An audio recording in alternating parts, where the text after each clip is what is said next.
네, 안녕하십니까. 최현민 교수입니다.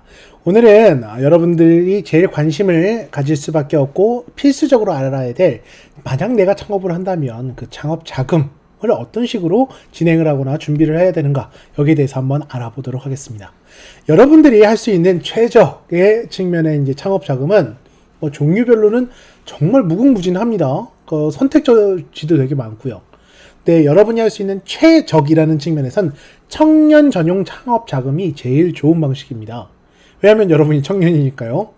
그러니까 청년 같은 경우에는 지원 대상이 만으로 39세 이하에, 그 다음에 사업 개시일부터 3년 미만의 사람인 창업을 준비하는 사람이면 다 지원을 받을 수 있고요. 특히 학교 측에서 연계를 해서 할 수 있는 측면도 바로 이러한 창업과 연관이 되어 있습니다. 대부분 학교에 지금 이제 구직에 대한 측면을 정부에서 지원해서 일자리를 늘리는 정책에 집중을 하고 있지만, 이와 마찬가지로 예산상 창업에 대한 측면도 많이 활성화를 유발하고 있기 때문에 그런 측면에서 이런 시도를 해보는 것도 나쁘지 않은 선택이죠. 특히 청년 전용 창업 자금은 우선적으로 봤을 때 제일 좋은 건 두 가지 패턴이 있는데요.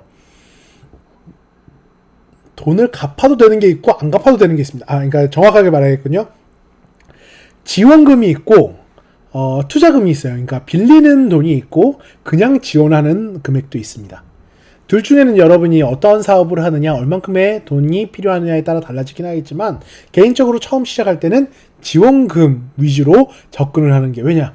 안 갚아도 되니까, 실제로 이건 나에 대해서 지원을 해주는 거니까. 물론 그것도 그냥 지원한다고 해서 지원받아서 마음대로 쓸 수 있는 건 아니에요. 어느 용도로 쓸 건지, 어디에 어떻게 썼는지 그 정산이라든가 아니면 그 영수증이라든가 이런 것들도 다 필요하긴 합니다. 하지만 부담은 적죠, 확실히. 반면에 이제 창업 자금으로서 이제 지원이 아니라 투자를 받는 개념이라면 그건 갚아야 되는 돈입니다. 갚아야 되는 돈이지만 상대적으로 금리가 매우 낮죠. 1%대 금리도 꽤 있을 거예요. 그러니까 상당히 적은 형태의 이자라든가 그 금액을 갖고 준비를 할 수 있다는 겁니다. 여러분이 청년 전용 창업 자금으로서 가장 많이 한번 그 관련된 정보를 확인하기 위해서 좋은 사이트는 뭐냐면, 중소벤처기업진흥공단 홈페이지에 이런 융자나 이런 것들을 확인하시는 것도 좋고요. 그러니까 중소기업청이라든가 고용부라든가 그쪽에 가서 검색을 창업자금이라고 쳐보시면 훨씬 더 좋은 혹은 다양한 형태의 창업 자금이 뭐가 있는지를 확인하실 수 있을 거예요. 그러니까 제일 이 업무를 많이 하는 데가 바로 중소기업진흥공단입니다. 왜냐하면 여러분 자체가 이제 소상공인이 되는 거, 이게 말 자체가 어렵죠. 그냥 개별적인 사업자가 되는 거기 때문에 그런 측면에서 이제 중소기업진흥공단에서 관련된 이 창업 자금에 대한 걸 가장 큰 범주로 다루고 있고요. 만약에 여러분이 여학생이라면 여성부, 여성가족부에서도 이런 다른 측면이 있어요. 되게 웃긴 게, 창업이라고 하면 꼭 고용노동부나 중소기업진흥공단이라든가 이런 쪽에서만 할 것 같은데, 대부분의 그쪽에서 따로따로 움직이는 게 있어요. 강남구면 강남구에서만 따로 청년 창업 자금을 하는 게 또 있고요. 여성부는 또 여성 대상으로 하는 창업 지원금이 있어요.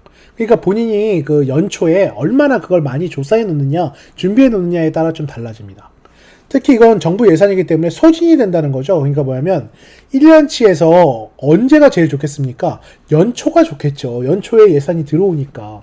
연말에는 뭐가 문제겠습니까? 이미 그 예산을 많이 써버렸을 테니까 그게 선정되기가 쉽지 않겠죠.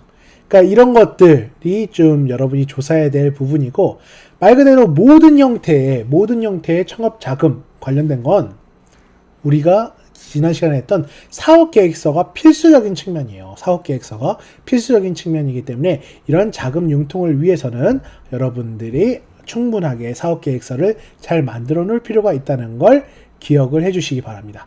무엇보다 이건 자금 소진 시까지 신청이 가능하기 때문에, 가능하면 연초에, 아무리 늦더라도 5월 이전에 그걸 해주시는 게 좋고, 막상 올해가 안 되면 그냥 그 다음 연도에 시도해 보시는 것도 나쁘지 않은 방법입니다. 하지만 한 가지 주의하셔야 될 점은, 제가 지난번에 사업계획서 할 때 말씀해드린 거 기억하시나요?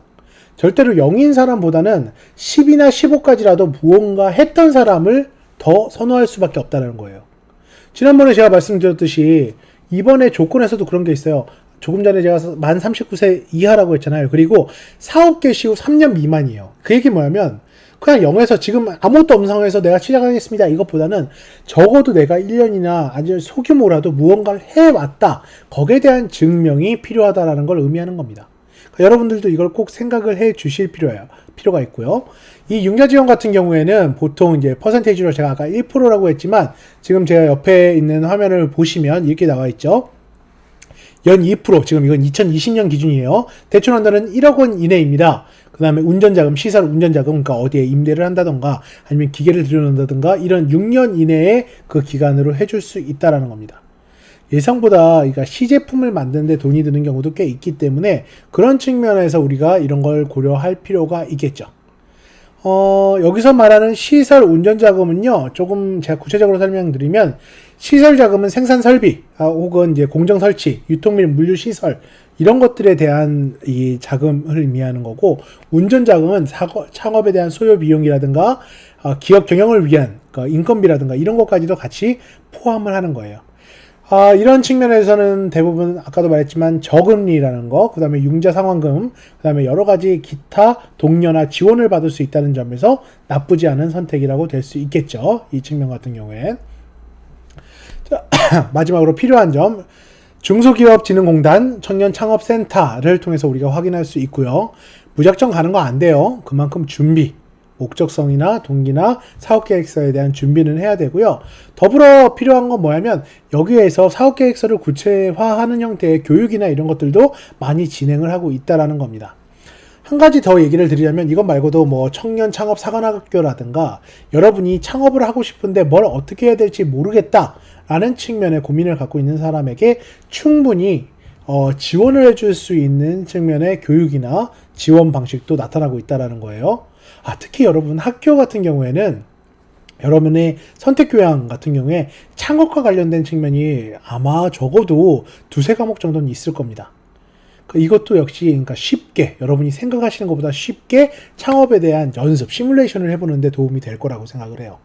이 수업에서는 아무래도 취업과 같이 관련되어 있기 때문에 그것까지 다 다룰 시간은 없지만 상대적으로 늘 얘기하지만 개별적인 측면에 있어서 여러분이 저에게 연락을 주시면 언제든지 제가 친절하게 이 측면에 평가 혹은 피드백을 해드리도록 하겠습니다. 제가 실제 창업 보육 매니저 자격증도 갖고 있고 평가위원을 해본 적도 있기 때문에 현실에서 여러분이 어떻게 응대를 하면 되는지 어떻게 준비를 해야 되는지 구체적으로 알려드릴 수는 있을 겁니다. 자, 이렇게 청년 창업 자금 이라는 측면, 특히 2020년도 청년 전용 자금에 대해서 간단하게 한번 알아봤고요. 이거 같은 경우에는 제가 따로 과제를 드리진 않겠습니다만 상대적으로 무조건 창업을 할 때는 필수적으로 필요한 부분이라는 걸 꼭 기억을 해주시기 바랍니다. 자, 그럼 이상으로 청년 창업 자금에 대한 측면을 마무리하도록 하겠습니다. 감사합니다.